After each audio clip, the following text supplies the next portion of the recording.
Vision 2030, madini ni maisha na utajiri. Wale wachache ambao bado tuna tabia ya kuuza ardhi.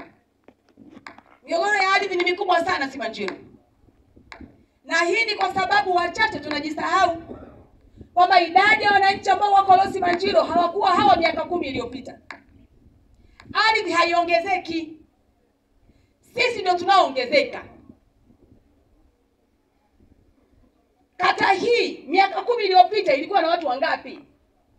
Leo tuko wangapi? Kipande kipi cha ardhi kilichoongezeka hapa? Tumeongezeka sisi. Sasa tunauza maeneo sisi wenyewe kwa hiari yetu, na wanasheria wetu sisi tunawatoaga watu wengine, na sisi mnawatoa mkoa wa jirani kule, ndio mnakuja nao hapa, ndio wanawasaidia kuuza maeneo. Mkishauza maeneo sasa ukajikuta huna pahala pa kunyweshea, pa kwenda kulishia ndani yako mifugo yako, unaanza vurugu. Lakini kuna wengine ambao hata uwezo wa kuwaza pia hawana. Sasa wanakuja na kuambia serikali hii inachukua ardhi. Naomba nitoke na mtu mmoja hapa akanionyeshe kwa macho hivi, aniambie hichi kipande amechukua serikali.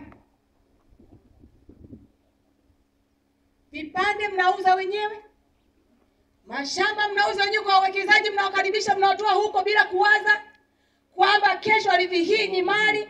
Ndugu zangu wana Simanjiro, ardhi ni mali, msiuze maeneo ovyo. Mtaiona serikali ni mbaya huko mbele ya safari, kumbe nyinyi wenyewe mmeuza mpaka sehemu yenu ya kuzikana hakuna. Lakini kumbuke tunazana, tuna watoto na wanazaliana. Idadi ya wanaozaliwa ni wachache kuliko, ni wengi kuliko wanaokufa. Uongo kweli? Kwa siku nakuta wamekufa watu wawili au kafa mtu mmoja ama hajafa hata mtu mmoja. Lakini kwa siku moja kina mama watatu wamezaa. Watu wazima watatu wako duniani hapa. Wana nywele zao, macho, kucha, vidole, miguu miwili, mikono miwili, nyeti zao, makalio yao. Watu wazima watatu wako duniani hapa. Aliondoka mmoja. Wakikuwa wale wanakwenda kukaa wapi?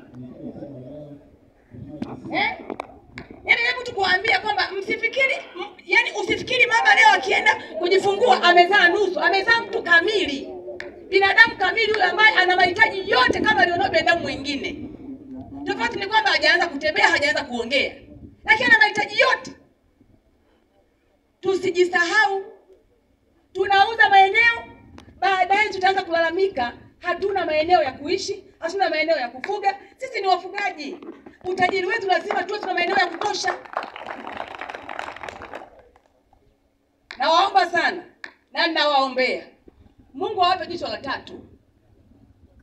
Kwa sababu kuna maeneo ndugu zangu tunawalaumu tunaotakiwa kuwapongeza, na tunawapongeza tunaotakiwa kuwalaumu, kwa sababu Mungu ametunyima jicho la tatu. Tupewe jicho la tatu la fahamu. Lakini tumuombe Mungu atupe viongozi wenye uwezo wa kutusaidia kututanua mawazo. Ndio maana viongozi wenye maono, kiongozi ambaye ana uwezo wa kupambana kumwambia mwenye mtakije haya mpaka leo sasa ikataka ngapi sabaki 13. Kiongozi mwenye maono, mtendaji mwenye maono. Haya kuanzia leo mwenyekiti usigawe eneo tena. Msiuze tena maeneo. Yaacheni kwa ajili yenu nyinyi wenyewe. Kwa sababu mnaowauzia, mnauzia kwa hiari yenu. Mnasaini mikataba na madole gumba na mashahidi na mawakili, mnawapa hela wanaondoka. Baadaye mnakuja mnasema lile shamba tugawiwe. Kwa nini shamba mgawiwe vipi wakati wenyewe mliuza? Shamba nimenunua hata kama ni ekari 100, mimi si ndio tadi. Yaani shamba si la kwangu. Msinipangie matumizi, si mmeuza nyinyi wenyewe. Hata maeneo mengi viongozi wakipita mnasimama mnadai tena yale maeneo ambayo mliyauza pasi na miongozo mizuri. Hayo maeneo nimeelekeza Mheshimiwa DC, wanaanza kuyafanyia kazi upya. Tuone namna gani tutakaa na hao watu waliouziwa maeneo makubwa, kuzungumza nao kwenye meza, sio kuwanyang'anya, ni mali yao, mliwauzia kisheria. Kukaa nao kwenye meza kuona namna ya kuweza kupunguza maeneo ambayo labda hawayatumii, ili wananchi waweze kupata maeneo ya kulima pamoja na kufugia. Na sio kwenda kwa ubabe, kwenda na mishale, kuingiza ng'ombe na furugu. Mama, tumeshaharibu hapo. Kwa kuwa matokeo ni hayo, sasa tujifunze hapa kutokana na makosa yale ya nyuma.